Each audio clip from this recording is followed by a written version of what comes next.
Assalamualaikum warahmatullahi wabarakatuh. Pada kesempatan kali ini kami dari kelompok 1 ingin mempresentasikan ekonomi kelompok 1, yaitu tentang pasar modal dan pasar uang.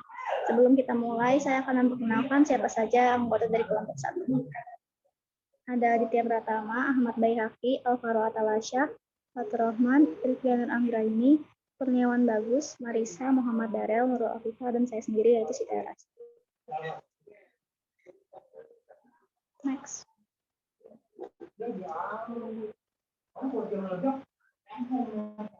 Akan dibacakan oleh rekan saya yaitu Fatur.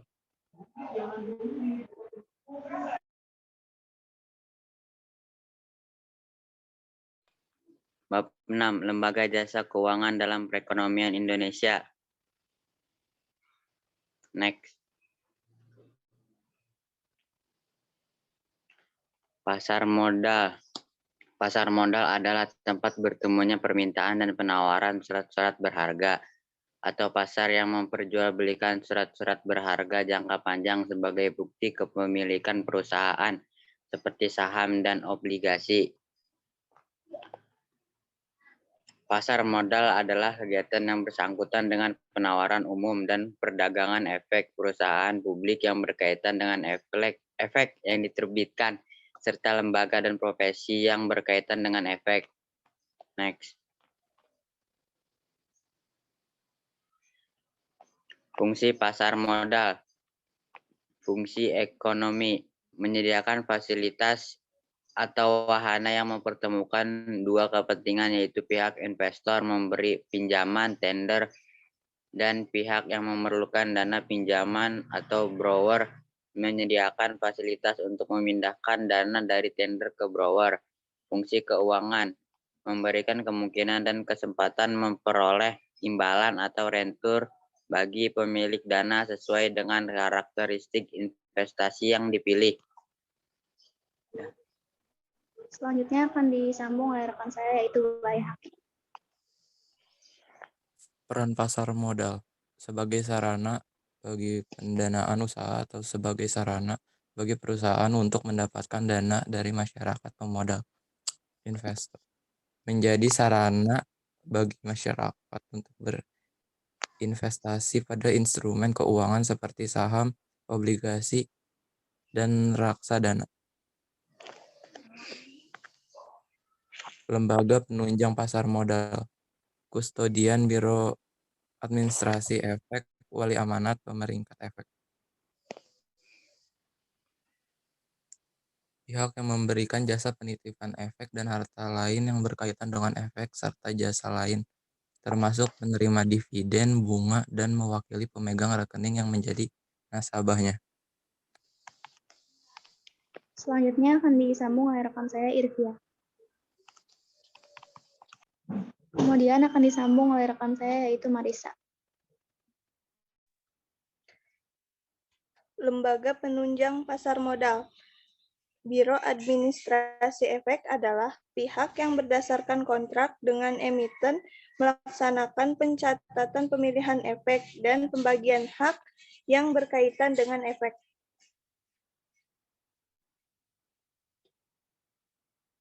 Wali amanat adalah pihak yang mewakili kepentingan pemegang efek yang bersifat utang.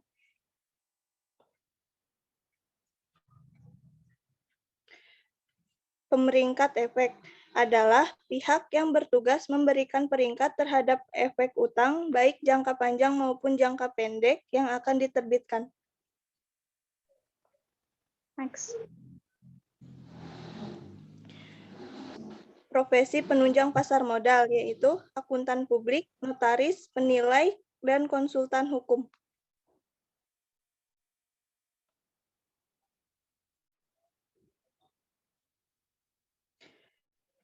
Akuntan publik adalah pihak yang menjamin bahwa laporan keuangan emiten sesuai dengan normal dan prinsip akuntansi yang berlaku.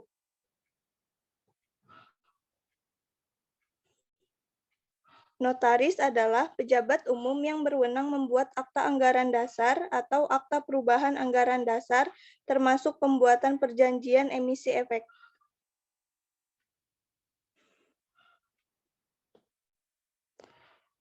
penilai adalah pihak yang melakukan penilaian terhadap aktiva tetap perusahaan.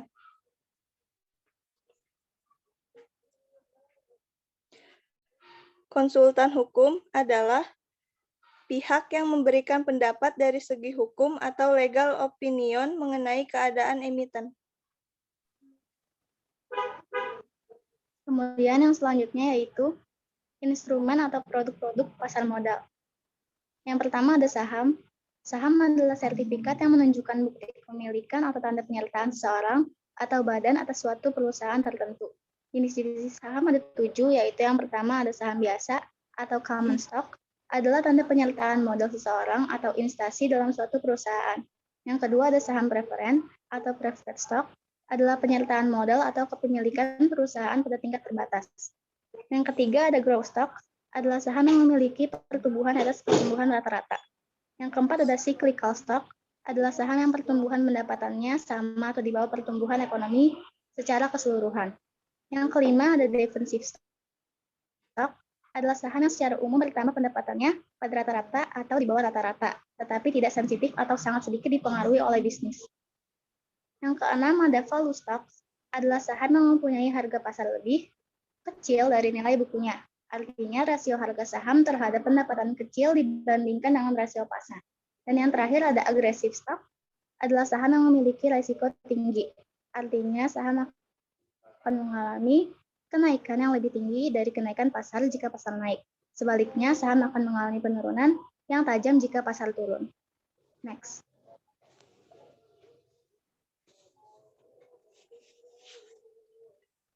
Setelah saham ada obligasi. Obligasi adalah suatu kontrak tertulis jangka panjang yang dapat dipindah tangankan tentang transaksi pengakuan utang disertai ketetapan sejumlah bunga yang akan dibayar secara periodik.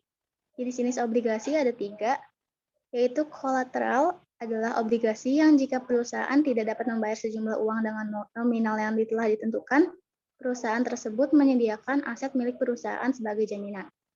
Yang kedua ada debenture, yaitu obligasi yang jaminannya berupa tingkat likuiditas perusahaan. Dan yang ketiga, ada subordinate debenture, yaitu obligasi yang memiliki risiko tinggi.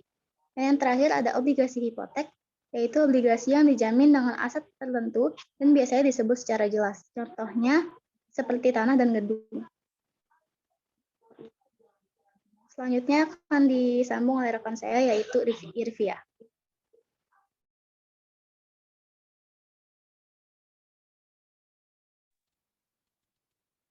Instrumen produk-produk pasar modal. 3. Fix adalah hak memesan efek terlebih dahulu dengan harga yang telah ditetapkan selama periode tertentu. Imbalan atau keuntungan yang diterima pembeli itu sama dengan pembeli saham yang memiliki atau capital gain. Selanjutnya akan disambung oleh rekan saya, Dalela. Indeks berjangka indeks future. Indeks berjangka merupakan salah satu dari bagian perdagangan atau dari perdagangan berjangka atau future trading yang bertujuan sebagai sarana melindungi nilai terhadap investasinya. Mekanisme transaksi di pasar perdana.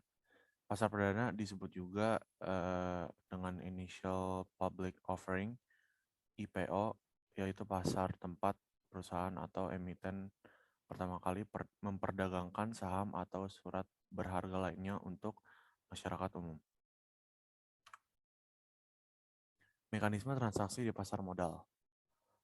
A. Mekanisme transaksi di pasar sekunder. Pasar sekunder adalah pasar yang memperdagangkan efek IPO atau setelah pasar perdana. Perdagangan hanya terjadi antar investor yang satu dengan investor lainnya.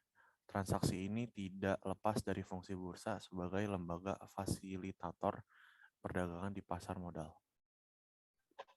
Selanjutnya akan disampaikan oleh rekan saya, yaitu Alvaro.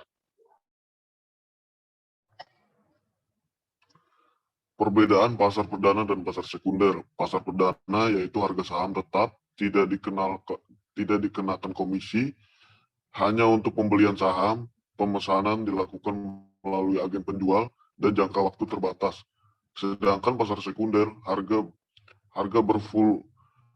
berfluktuasi sesuai kekuatan pasar. Dibebankan komisi untuk pembelian maupun penjualan. Pemesanan dilakukan melalui anggota bursa. Jangka waktu tidak terbatas. Ya, next.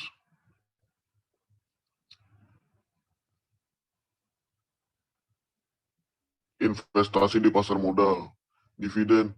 Dividen adalah pembagian keuntungan yang diberikan perusahaan penerbit saham atau emiten atas keuntungan yang dihasilkan perusahaan.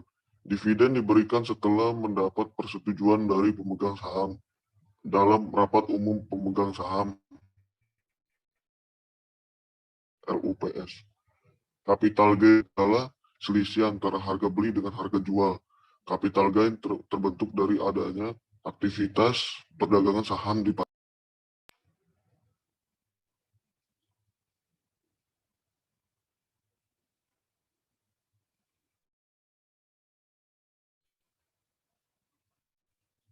Perasuransian. Secara bahasa, asuransi berasal dari kata insuransi atau asuransi dari Belanda, takaful, yang berarti jaminan atau pertanggungan dan atau saling memikul.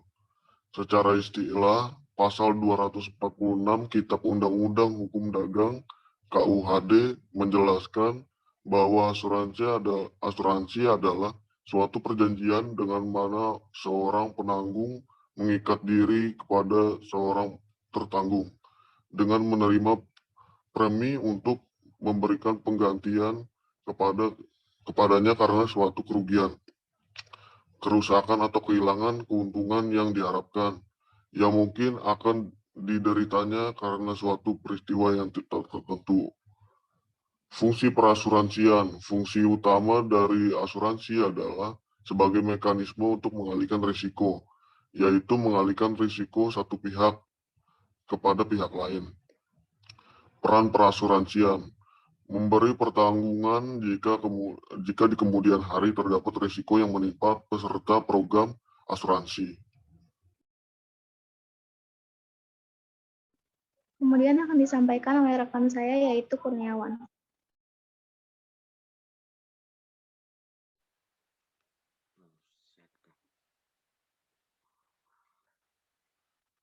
Jenis-jenis usaha asuransi. Usaha asuransi.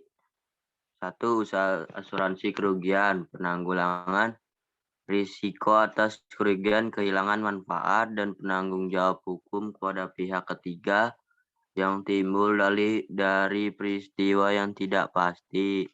2. Usaha asuransi jiwa, penanggulangan risiko yang dikaitkan dengan hidup atau meninggalnya seseorang yang dipertanggungkan. 3. Usaha reasuransi, penanggulangan ulang terhadap risiko yang dihadapi oleh perusahaan asuransi kerugian dan atau perusahaan asuransi jiwa. Usaha penunjang asuransi. 1. Usaha pialang asuransi, jasa keperantaran dalam penutupan asuransi dan penanganan penyelesaian ganti rugi asuransi dengan bertindak untuk kepentingan tertanggung. 2. Usaha pialang reasuransi, jasa keperantaran dalam penempatan reasuransi dan penanganan penyelesaian ganti rugi reasuransi dengan bertindak untuk kepentingan perusahaan asuransi. 3. Usaha penilaian kerugian asuransi, jasa penilaian terhadap kerugian pada objek asuransi yang dipertanggungkan. 4. Usaha konsultan aktuaria, jasa konsultan aktuaria. 5. Usaha agen asuransi, jasa keperantaraan dalam rangka pemasaran jasa asuransi untuk dan atas nama penanggung.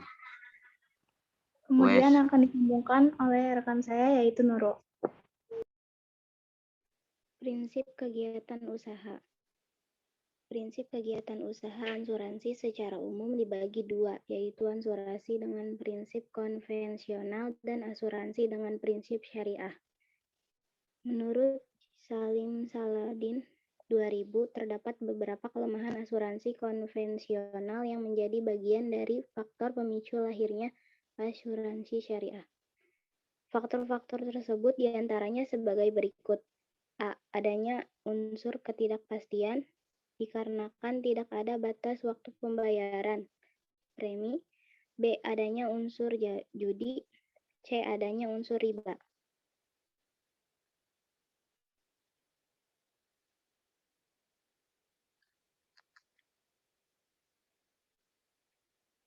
Produk-produk asuransi yaitu asuransi kesehatan, asuransi pendidikan, asuransi jiwa, asuransi mobil, dan asuransi properti. Selanjutnya akan disampaikan oleh rekan saya Adit. Pasar uang. Pengertian. Pasar uang adalah tempat jual beli surat berharga pinjaman dalam jangka pendek. Instrumen pasar uang. 1. Sertifikat Bank Indonesia. 2. Surat berharga pasar uang. 3. Call money dalam pasar uang. 4. Treasury bills sebagai instrumen pasar uang. 5. Commercial paper atau surat berharga komersial. Tujuan dan risiko investasi di pasar uang. Tujuan pasar uang adalah untuk mempertemukan perusahaan atau bank yang membutuhkan dana dalam jangka pendek dan masyarakat yang ingin berinvestasi. Karena jangka pendek inilah resiko ketidakpastian investasi di pasar uang relatif lebih rendah daripada di pasar modal. Itu saja yang dapat kami sampaikan. Semoga ilmu yang kita sampaikan dapat bermanfaat bagi yang mendengarkan. Terima kasih sudah memperhatikannya. Saya akhiri. Wabillahi taufiq wal hidayah. Wassalamualaikum warahmatullahi wabarakatuh.